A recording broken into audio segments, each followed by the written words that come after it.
neat stuff happening in Calcutta. A lot of crazy stuff, just like Delhi, but it was easier to see. I think there just felt like there was a lot more light there. And one of the things we did was volunteer at the Mother House, Mother Teresa's home for the sick and the dying, and that was called Haligat. So basically, Mother Teresa, probably all of you have at least heard of her.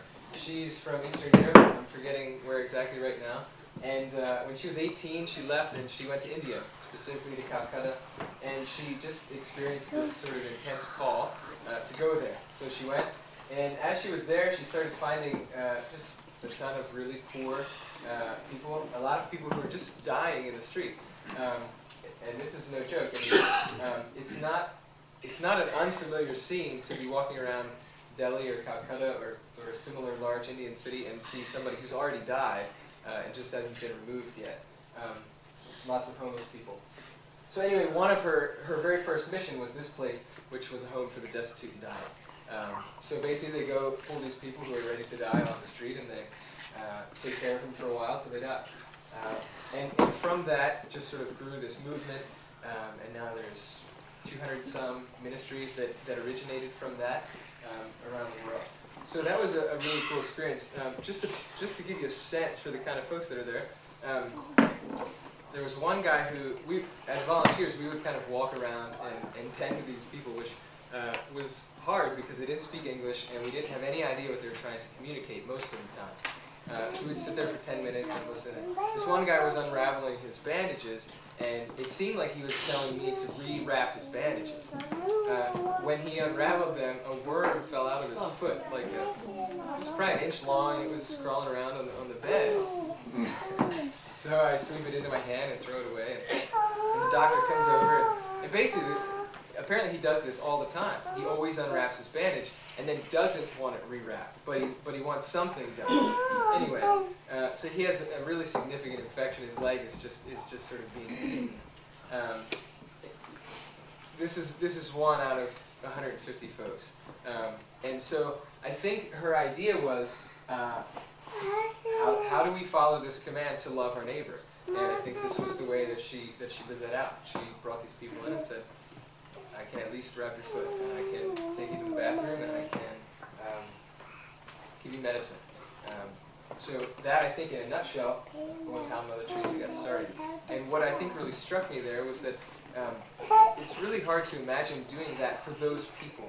In other words, it seemed to me very clear that she was doing this for God. There was a love that was beyond the people in front of her that compelled her. It was also really cool to see, like, there was a ton of volunteers there from all over Europe, people that would come for, each morning you would have a banana and a slice of bread with all the volunteers that were volunteering all over the city.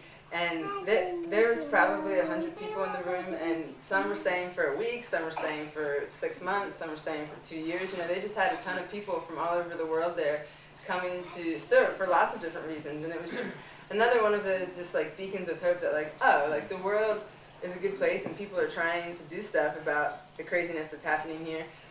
But it also left me in a little bit of a place like, well, how do you just go back to the comfortable life that we live and serve there when all this is going on over here? And it took a while, and we'll get into it a little more later, but to get over the fact that like you don't just go out and start as Mother Teresa. Like she started, you know, one house at a time, and but walking through India, it was just this drastic contrast of seeing outside people on the street and homeless people and beggars and all this stuff, and then going to a place like this where everyone was flocking to serve and volunteer, and it was just hard to understand how to balance that or make sense of it in my head.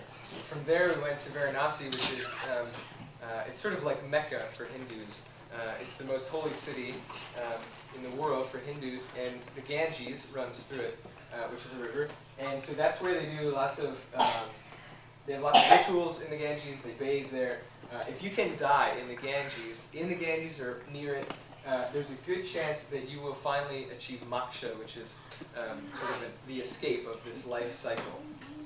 If you're not aware, Hindus believe that we keep coming back, reincarnated.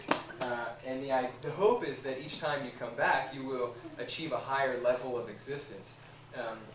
The lowest level would be probably a member of the lowest caste, which some refer to as the Untouchables. This is the group that Gandhi was always working with for the last half of his life.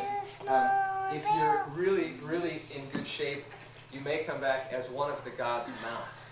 So part of the reason for the cows, I forget which god it is, rides a cow. Some gods ride rats, some gods ride monkeys. So they all have this transportation that they ride. And so if you can come back as one of their rides, then that is probably the last step before you will escape the cycle of life.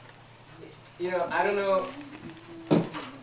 Doing yoga on the a bunch of monks doing yoga on the side of the river there, and this was definitely a place.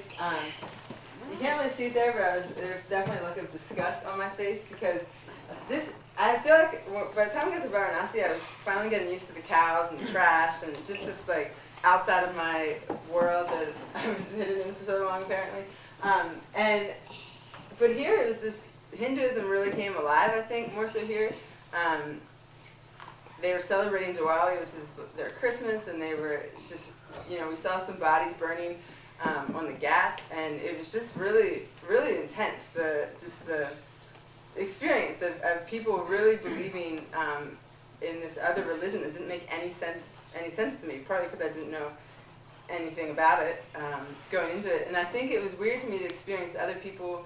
In my experience here, it seems like people are either really devout to Christianity and God, or they don't believe in much. I feel like we don't have a lot of different world religions represented throughout America. You know, it's kind of all Christianity or not much else, at least in my experience, which is limited, as I found. And here, they were just really, this was their lifestyle, this was their culture, and it just was really, again, a hard thing to find a balance in. And we also met a lot of Christians in Varanasi that were serving there, and we met Christian Indians there. As well, so it was kind of this like really intense roller coaster where 1 minute it was like, oh my gosh, what's going on here, and the next minute, you know, we're hanging out with these people who are working here and serving here and trying to work with the Muslims and the Hindus. And this was just after we were trying to go on a boat ride, like every tourist does, along the Ganges at sunrise, and we're bargaining with people to try to get a good price, and we. Make a long story short, we got a good price and someone else wasn't getting a good price, and so we told them to come with us so we would get a better price. Well, the boatmen went crazy over that because we were stealing business from one guy, and one guy was found out that he was like giving a low price to tourists, you know, and he said, you should just go back to your country. And I was like, fine. I was like, point me to the airport, that's no problem, you know. And it was just like, I don't even want to go on a boat ride now, you know. And it was so it was just this crazy mix of like, here I think I'm trying to understand about like what's going on here and going on this river and seeing the Ghats and kind of what they believe they were all like temples for their gods, different Ghats, and then it was just like turned into this big mess, and it was just really kind of bizarre. And then we get in our boat, and we finally make a deal with this guy, and he takes us to our boat, and this 8-year-old is driving the boat, and now I feel like I'm contributing to the child labor that's going on over here. So we just get in the boat and start talking to this guy, and he actually has surprisingly good English, and he knows all about each Gat that he's showing us, pointing it out to us, and he's 8 or 10 years old, 10 I guess he was. 8, yeah. He gets up, gets to the docks at 5 and drives the boats from 5 to 8, then goes to school, and then comes back at 3 and drives the boats from 3 to 7, and that's how he helps make money for his family, and that's what he does. So it was just this up and down kind of experience. So we also met, like I said, some missionaries there. They run a widow's home with YWAM, and we were having dinner with them, and that was encouraging to see. After coming from Mother Teresa and wondering like how do we fit in as people into this big world mission to help I don't know, put a stop to some of the craziness or just bring some more justice. And here they were with a widow's home that had 10 people in it. They had come from Ohio and felt this call to build a widow's home in Varanasi. And so he was the construction man. Never dreamed he'd find himself in India, and was actually like, you know, feeling like I'm ready to go back whenever you know, God gives the call. But it was just a good thing to see that on the tail end of our trip, that, you know, it's just this one person at a time being faithful to what they feel called to, and that was really making a difference. So.